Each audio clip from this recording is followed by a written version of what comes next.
एक रोज की बात है कि बादशाह अकबर के दरबार में लंका के राजा का एक दूत पहुंचा। उसने बादशाह अकबर से एक नई तरह की मांग करते हुए कहा, आलमपना,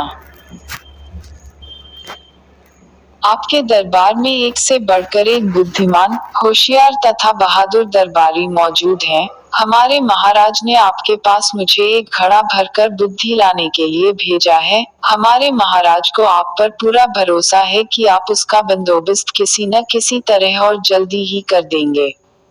यह सुनकर बादशाह अकबर चकरा गए।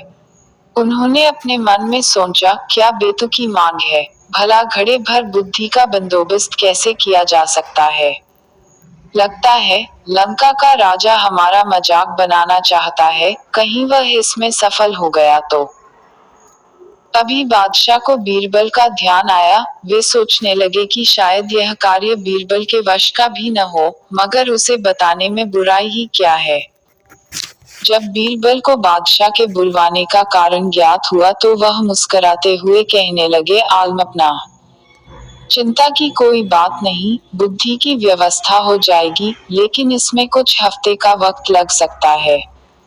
बादशाह अकबर बीरबल की इस बात पर कहते भी तो क्या, बीरबल को मुंह मांगा समय दे दिया गया।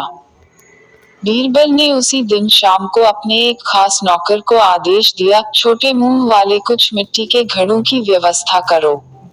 नौकर ने फौरन बीरबल की आज्ञा का पालन किया। घड़े आते ही बीरबल अपने नौकर को लेकर कद्दू की एक बेल के पास गए। उन्होंने नौकर से एक घड़ा ले लिया। बीरबल ने घड़े को एक कद्दू के फूल पर उल्टा लटका दिया। इसके बाद उन्होंने सेवक को आदेश दिया कि बाकी सारे घड़ों को भी इसी तरह कद्दू के फूल पर उल्टा रख दें। बीरबल ने इस काम के बाद सेवक को इन घड़ों की देखभाल सावधानीपूर्वक करते रहने का हुक्म दिया और वहां से चले गए। बादशाह अकबर ने कुछ दिन बाद इसके बारे में पूछा तो बीरबल ने तुरंत उत्तर दिया, आलमपना, इस कार्य को हो चुका समझें, बस 2 सप्ताह का समय और चाहिए, उसके बाद पूरा घड़ा बुद्धि से लबालब भर जाएगा। बीरबल ने 15 दिन के बाद घड़ों के स्थान पर जाकर देखा कि कद्दू के फल घड़े जितने बड़े हो गए हैं। उन्होंने नौकर की प्रशंसा करते हुए कहा, तुमने अपनी जिम्मेदारी बड़ी कुशलता पूर्वक निभाई है, इसके लिए हम तुम्हें इनाम देंगे। इसके बाद बीरबल ने लंका के दूत को बादशाह अकबर के दरबार में बुलाया और उसे बताया कि बुद्धि का घड़ा लगभग तैयार है, और बीरबल ने तुरंत ताली बजाई। ताली की आवाज सुनकर बीरबल का सेवक एक बड़ी थाली में घड़ा लिए हुए बड़ी शान से दरबार में हाजिर हुआ। बीरबल ने घड़ा उठाया और उसे लंका के दूत के हाथ में सौंपते हुए कहा, लीजिए श्रीमान, आप इसे अपने महाराज को भेंट कर दीजिए, लेकिन एक बात अवश्य ध्यान रखिएगा कि खाली होने पर हमारा यह कीमती बर्तन हमें जैसा का तैसा वापस मिल जाना चाहिए। इसमें रखा बुद्धि का फल तभी प्रभावशाली होगा जब इस बर्तन को कोई नुकसान न पहुंचे।